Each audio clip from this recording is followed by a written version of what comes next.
who ran around in Compton and participated in everything that went on in Compton. If it was a neighborhood party, if it was a neighborhood fight, if it was a neighborhood football game, that's from Compton. But So you don't think I did that? Oh, you probably did though. Yeah. Look, that goddamn MC Hammer, very serious about beef. Y'all just laugh and y'all joke about Hammer. No. That was deep with, and he used to what anybody who talks come to the Bay Area, they was in for it.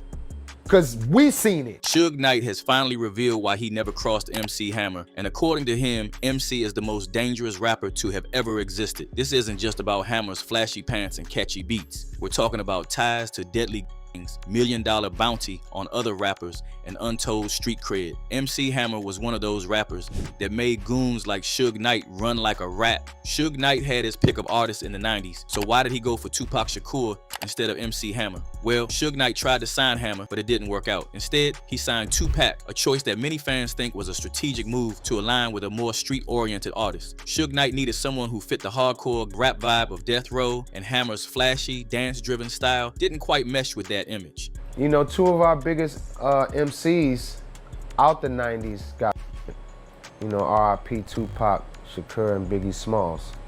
And that show you enough that, you know, our era was very serious about what we did, and we took this music shit serious. But allegedly, it wasn't just looking for someone who fit the label's image. He was also scared of MC Hammer. Suge Knight was afraid of Hammer's power and influence, even though he later tried to downplay it. Suge was low-key intimidated by Hammer's street cred and presence. So we was like, yeah, people trying to say Hammer's, you know, shit ain't the bomb no more. So everybody's like, wait a minute, it ain't their decision to say what's good and what's not good. It's our decision. So we said, okay, we finna call Hammer and put Hammer on Death Row. And we're gonna go in there and make a record and make Hammer go sell all the records that he normally would sell and show the world, because there's a lot of people imitating what Death Row does.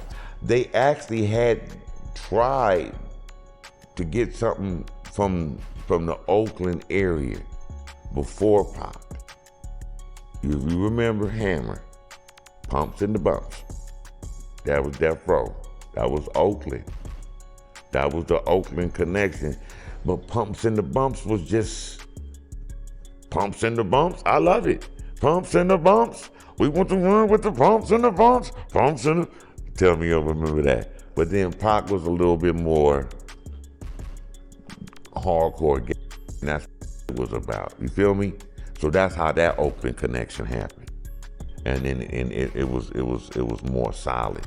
Not to disrespect Hammer. MC Hammer was a serious figure in the streets. He had a serious goon squad that were ready to go on anyone at his disposal. These weren't just any entourage members. They were loyal, well-connected, and ready to handle business. Hammer's street ties ran deep, giving him a level of respect and fear that a lot of folks underestimated. Before hitting it big in music, Hammer spent 3 years in the U.S. Navy. He was in the Navy, boxing and training while serving his country. MC Hammer had a very crazy upbringing. His father was a professional poker player and gambling casino manager, while also holding down a job as a warehouse supervisor. Meanwhile, his mom worked as a secretary, trying to make ends meet for their big family. He, his mom, and 8 siblings all squeezed into a tiny 3-bedroom apartment in East Oakland. Young Hammer wasn't just about struggling at home. He was hustling in the Oakland Coliseum parking lot, selling stray baseballs and showing off his dance moves with a beatboxer. Hammer's music career took off in the late 80s, peaking in 1990. Despite his mainstream success, Hammer never lost his street edge. He was known for having hands from his Navy boxing days, and he had a crew of goons ready to back him up. Let's not forget, Hammer was no one to mess with. As fans say, real G's move in silence. Hammer didn't need to shout about his toughness, he just let his actions speak. Insiders alike have shared that MC Hammer's reputation was no joke. One fan put it perfectly, MC Hammer was so fearsome, even the biggest nightmare in hip-hop, Suge Knight, didn't want to mess with him. Hammer's street cred was solid, and it seems Suge Knight was very aware of that. See, Hammer took the rap beefs to a whole different level. While other rappers were going back and forth in songs, MC Hammer would put out hits on people who dissed him. According to third bass member MC Search, he claimed that Hammer put a $50,000 hit out on the group all because of a line in their song, The Cactus. The controversial line, The Cactus turned Hammer's mother out. Search revealed that he received death threats from none other than Hammer's brother, Lewisboro during a flight to LA. All right, so here it is. So Cactus album comes out. Right. And people on the West Coast loved it. Like, we just played one time, gaffled them up, and Right. MC8 says, I was in my car bumping the Cactus. Right. Album was huge on the West Coast. There was a verse on the album, on the song called The Cactus, Okay.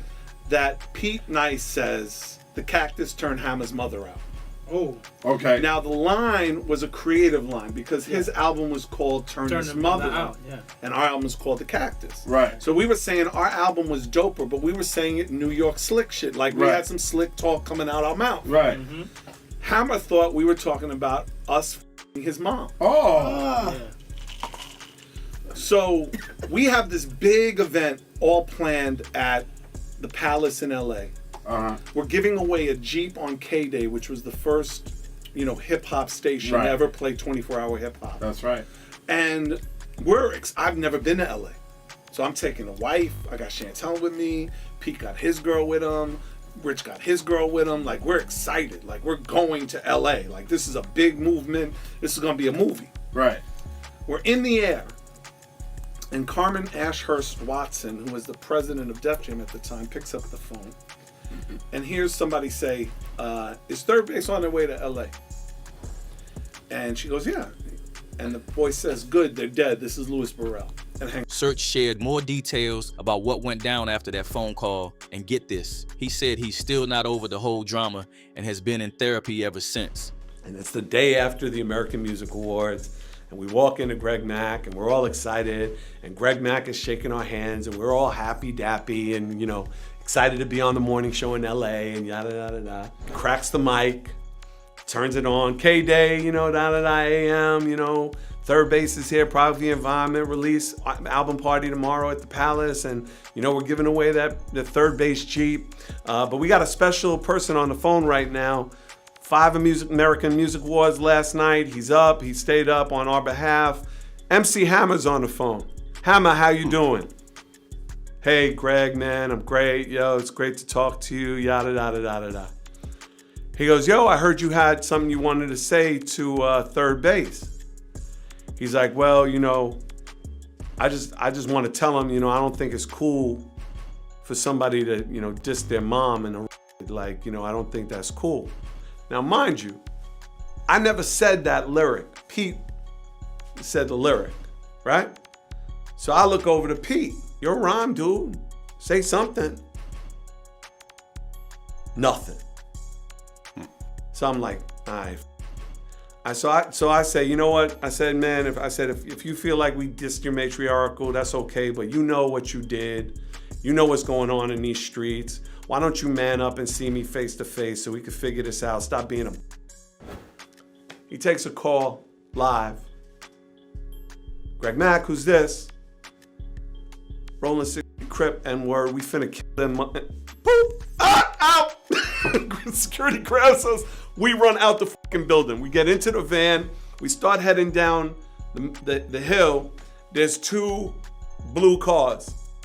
And these dudes get out, Mac 11s, pointing at the vehicle. Pookie jumps out, throws his signs up. They get back in, they leave. And when we went to sound check, the entire Palace, which is across the street from the Capitol building, is circled by blue vehicles.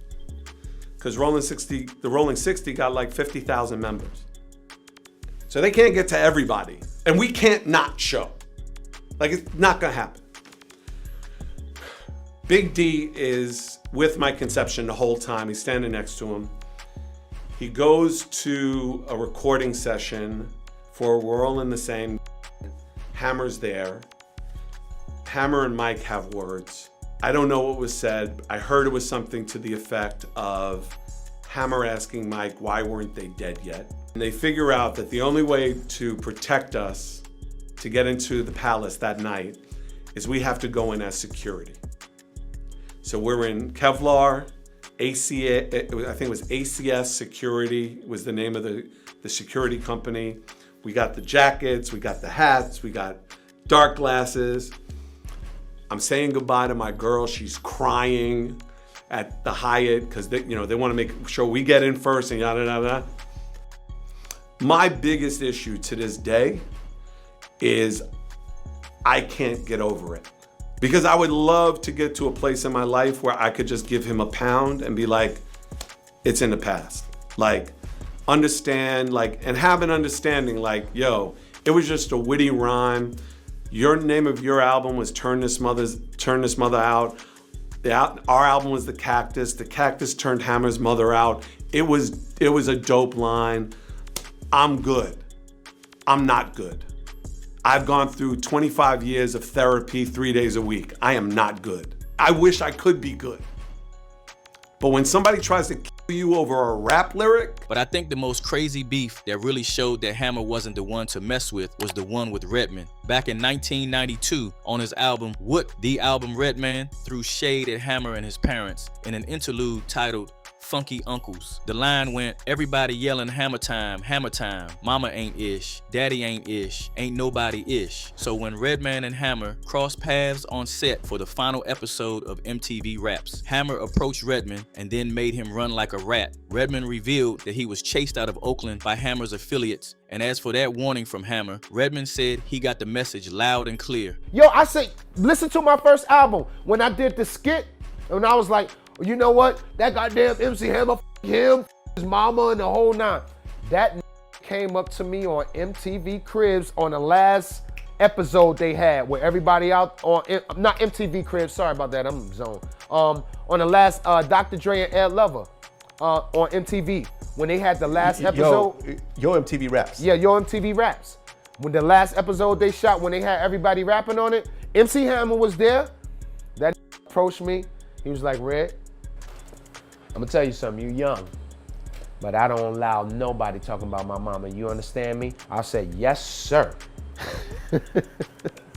Because yo, we was already in Oakland with EPMD, and we damn had to bounce up out of there for that. Cause they had back here. We had to get the out of here. They wasn't playing.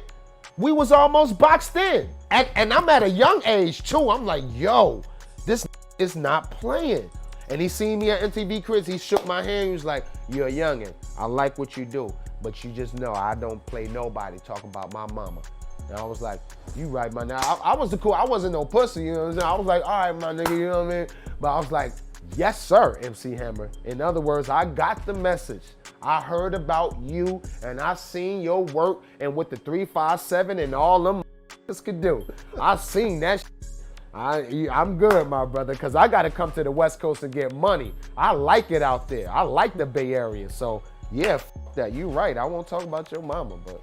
Even E40 and Fat confirmed all those stories about Hammer's fearsome reputation. There's also speculation that Suge Knight's fear of Hammer might have played a role in Hammer's exclusion from major awards and celebrations. Some fans believe that Suge's influence could have affected Hammer's recognition in events like the 50 years of hip-hop celebrations. One fan wondered, I'm wondering if MC Hammer was invited to any of the 50 years of hip-hop celebrations. He deserved to be there and perform. He also deserved some type of Lifetime Achievement Award because he was at the top of the charts with every song he put out. MC Hammer's reputation in Oakland was no joke. One local summed it up perfectly. As kind as Hammer was, he could be as bad as the worst if you foolishly tried him. Even Too Short didn't cross him. The beef between Hammer and Too Short adds another layer to this narrative. While they both rose to fame in the same scene, Too Short felt overshadowed by Hammer's mainstream success. He often dissed Hammer in his tracks out of jealousy. Despite the differences, one thing was clear. In the streets, Hammer was not to be trifled with, and even Too Short recognized that. A little after you?